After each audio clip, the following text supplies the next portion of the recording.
You have done well. That's exactly the message from the president to the Super Eagles team of Nigeria. You're welcome to Immaculate Television Newspaper Review. Good morning, good afternoon, good evening from wherever and whenever you're watching this.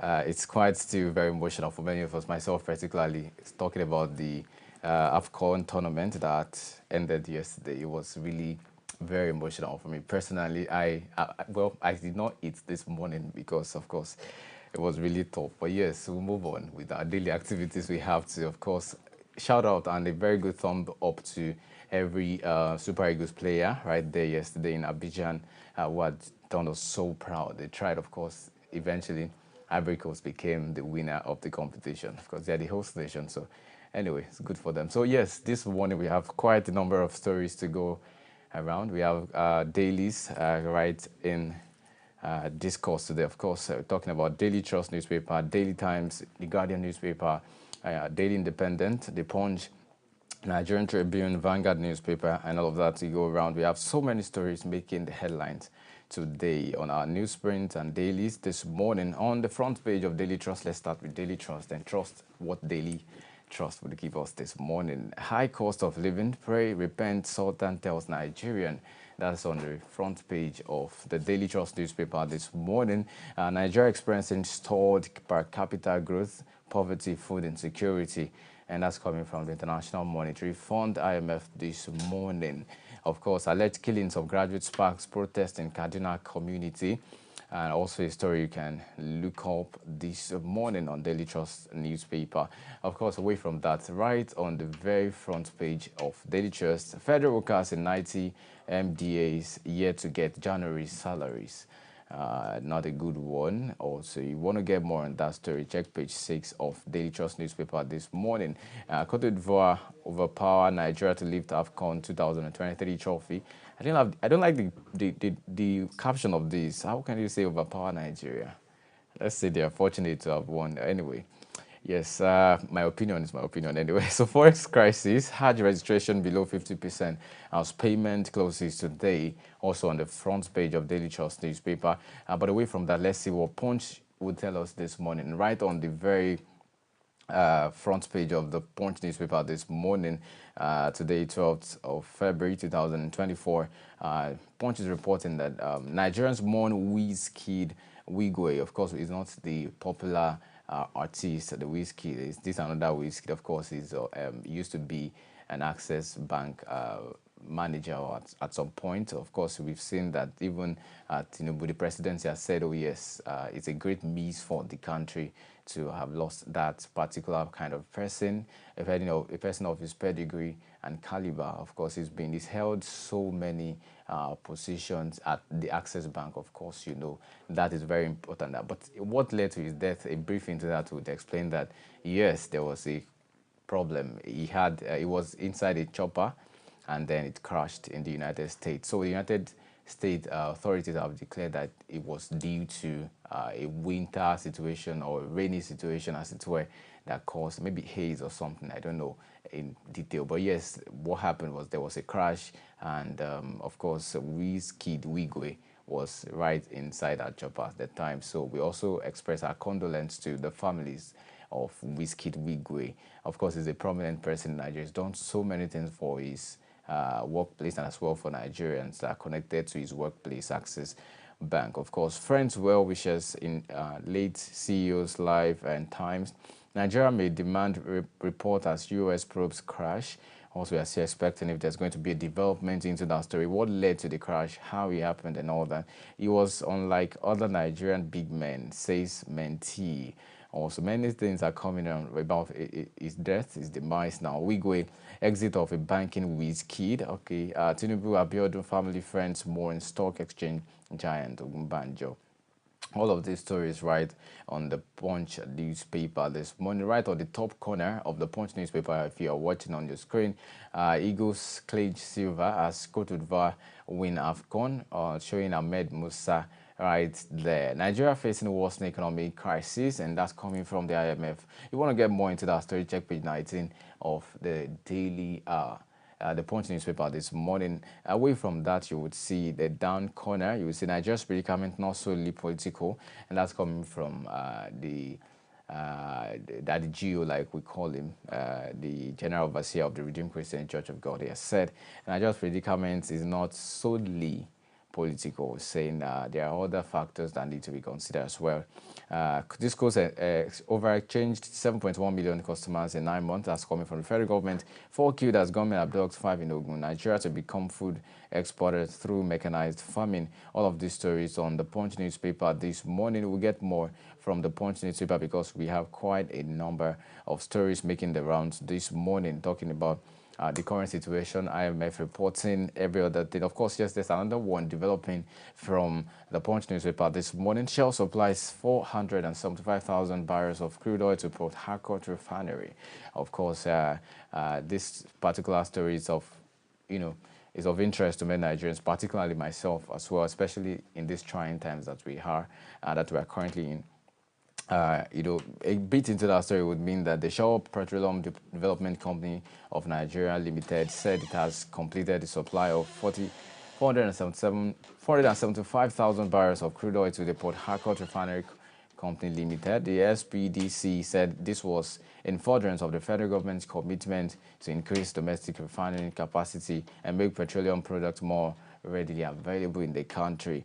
A statement by Shell's Nigeria's media relations manager Abimbola Essien Nelson on Monday today disclosed that the company, through its body oil and gas terminal, has completed the supply of over 475,000 BBLS of crude oil to the Port Harcourt Refinery Company Limited. Okay, according to him, he further said that BOGT resumed the supply last week after a prolonged outage of over 5 years, during which time the Port Harcourt refinery underwent rehabilitation and integrity activities on the supply pipeline from Bonny Oil and Gas Terminal. The country chair, Shell Companies in Nigeria, Managing Director, Shell Petroleum Development Company, Nigeria Limited, Dr. Sage Okumbo, had said also that the teams from BGOT and PHRC workers were working through intensive preparations, collaboration, and dedication to make the project successful.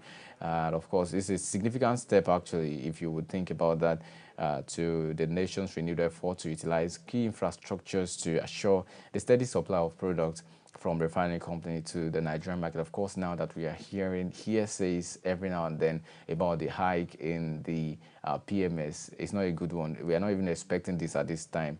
It's a far cry from what we are expecting right now. Because of the current situation, the economic downturn in the country is nothing to write home about. It's something many Nigerians are clamoring against, saying, no, we don't want this.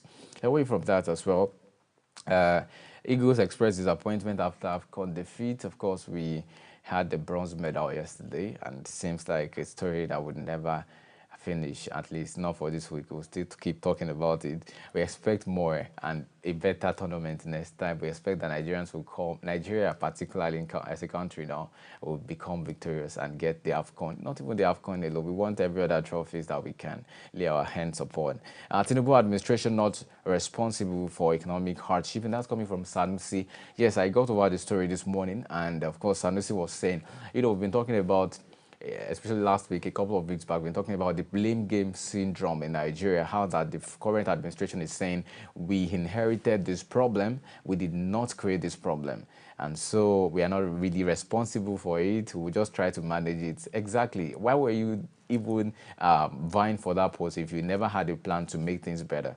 Of course, we want you because we felt you could work things out in this country that is not working. That's exactly why we put you there. So if everybody's playing a blame game or the other, I'm not sure that's the best thing we want to be doing right now. And considering the fact that the last administration was an APC administration. So I don't know what exactly you're saying if you say the past administration of APC was the one that did not do well. Now you are there as another APC. It's still the same party running. So if you are blaming your party, then we can as well say that you don't have the confidence in your party. Your party cannot deliver what we want in the country. But again, if we even talk about that and check the flip side as well, I'm not sure the other party, I'm not mentioning names right now, but the other party, I'm not sure they are also capable, because it's just the same refurbishment of people. It's just the same cycle. We have people who just deport from one party to the other party just because of power. And exactly, it's not as if there's one particular structure or polity structure that they are using, or there's any fundamental, policy prescription, as it were, for that particular party. So everybody's just, whatever they do is what they do. It's not as if they have a rigid structure or a particular structure in ground to say, okay, if you belong to our party, this is what you must do. These are the focus for our government officials.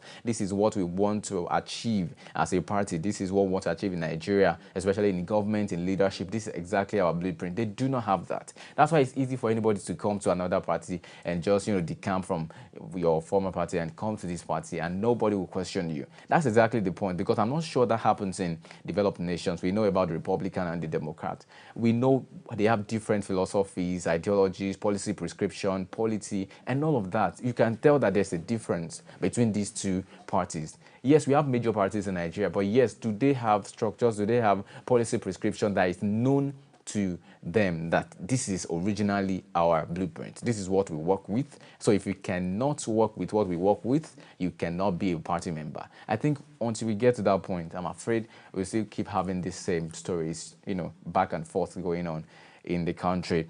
Tinubu administration not responsible for economic downturn. That's coming from Sanusi. Sanusi, you would remember, it was the former CBN governor, Central Bank of Nigeria governor, Mohammed Sanusi, has come out to say, okay, yes, if you're an economist and you've been following what is happening, what has been happening, the situation was actually mismanaged by the past administration of Buhari and not Tinubu. That Tinubu inherited something that is big, that is abysmal, that is a deep hole for him. I beg to differ. If you keep saying that, then why was he even there in the first place? That's exactly what we're saying. If you get possessed by ambition and not possessed by understanding or having something you want to deliver put on the table, I'm afraid this is exactly the same thing we'd expect from you, because you did not plan for it. You did not see, okay, what are the loopholes of this past administration? What did they not do well? Before you just started saying it, Milokon. Now we're saying Enikon Lomo. When we're waiting for everybody, that's exactly the point. Former governor of Central Bank of Nigeria, Mohammed Sanusi, has said it's an injustice to blame the administration of President Bola Tinubu for the economic hardship the country is facing. Sanusi said the country is battling a failing economy due to mismanaged economic policies of the past 8 years. Well, I beg to differ. He said this while speaking virtually on Sunday at a religious event in Abuja. He said he would not join those who are bent on criticizing Tinubu over the economic crisis in the country as of now. He also said he has over the years, he's been trying to look at the projections and seeing that actually any economist who has studied monetary policy in the last 8 years would know that Nigeria will fall into this difficult situation. It's only a matter of time. So he went on to say that actually he's been envisaging this kind of thing. So whoever was going to become the president was going to face this problem nevertheless. And all of that. He went on to say many things, and talking about the injustice in the country, the security situation. He also said that it was a good effort, it was a good move by the president, the current administration, to have removed the, subsidy, the fuel subsidy. He said it's a very good development for this country, that he felt like, okay, yes, when he said that we saw Tinubu do that, he felt like, yes, that's the right way to go. And of course, that had, come down to what we have now. We know, of course, from that we saw their protests in Niger, in Kano, and in Osun State as we speak. About last week, we recorded and we reported also at Immaculate Television that there were protests around these places, talking about the hardship people are facing. People can no longer bear it. Of course, a Congo of rice in the last time I checked was about 2,500 naira. So if you buy 2 Congos, that's 5,000 naira. 5,000 naira, you buy 4 Congos, that's 10,000 naira. An average man who works for the federal government at the lowest level has a minimum wage of about 30,000 naira. So if you buy 5 Congos of rice or 4, how long can it take you and your family of 3? How long can it take you and your family of 4, 5, 6? It's not working.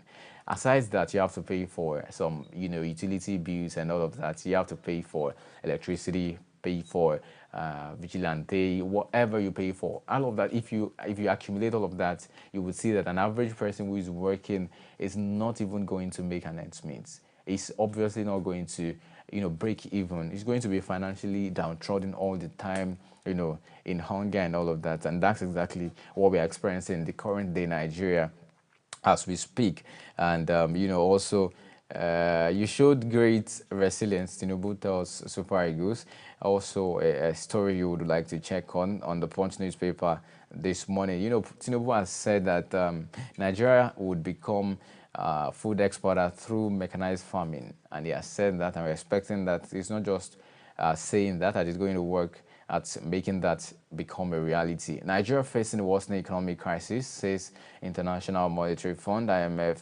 That's on the business side. Also, Discos overbuilt 7.1 million customers in 9 months. That's coming from the federal government, also about business this morning. Away from that particular newspaper now to the Guardian newspaper now. Guardian newspaper, right, is talking about exiting oil firms pollute Niger Delta with 36.1 million liters of crude in 8 years. That's a report coming from the Niger Delta region.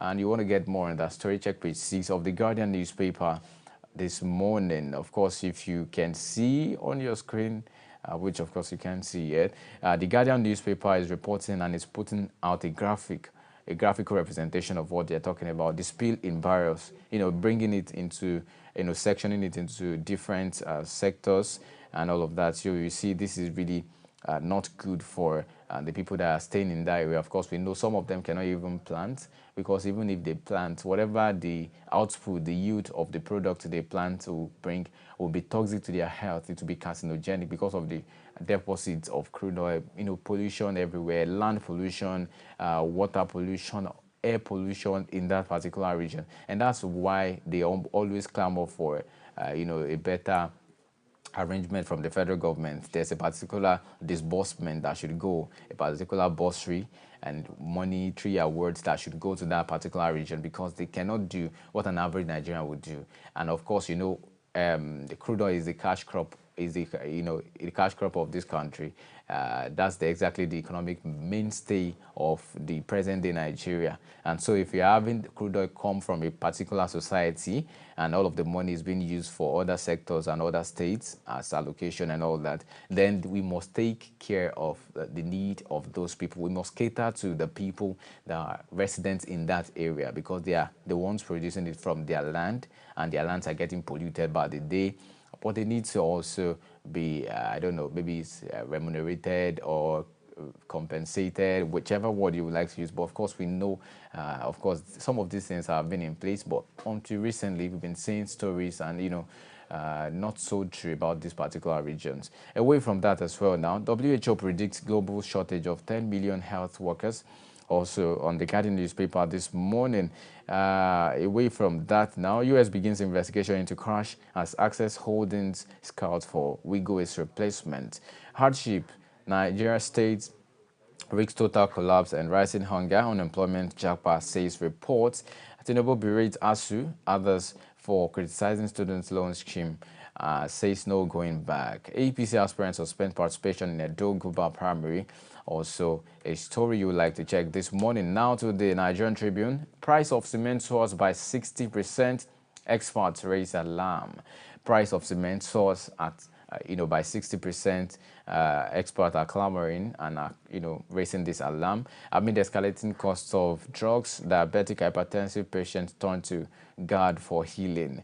Also, that story is on page 2, page 11 of the Nigerian Tribune this morning. Federal government should not push ASU to go on strike again. That's coming from the Committee of Vice Chancellors in this country. That's on page 1 of the Nigerian Tribune this morning. U.S. to lift ban on Nigerian vessel, gives 3 years plan. Page 6 of Nigerian Tribune is where to catch that story.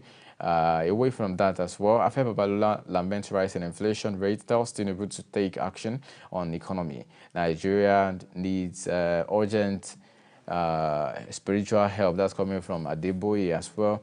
Many of these stories, you want to know how Wiggo's chopper crashed, and that's coming from the US. You might need to check page 7 of the Nigerian Tribune this morning. Access Bank's management to announce acting CEO Tinubu, governors, others mourn Wiggo's death. Away from that now to the last story and the last daily we'll take this morning. Vanguard newspaper is reporting higher prices loom as businesses rely more on loans to survive. Borrowing from banks rises 52%, 1.83 trillion naira. Interest payment rises 332.3% to 108, 9.62 billion naira or so on the front page of the Vanguard newspaper. Rain, wintry weather caused the crash. That's coming from the United States.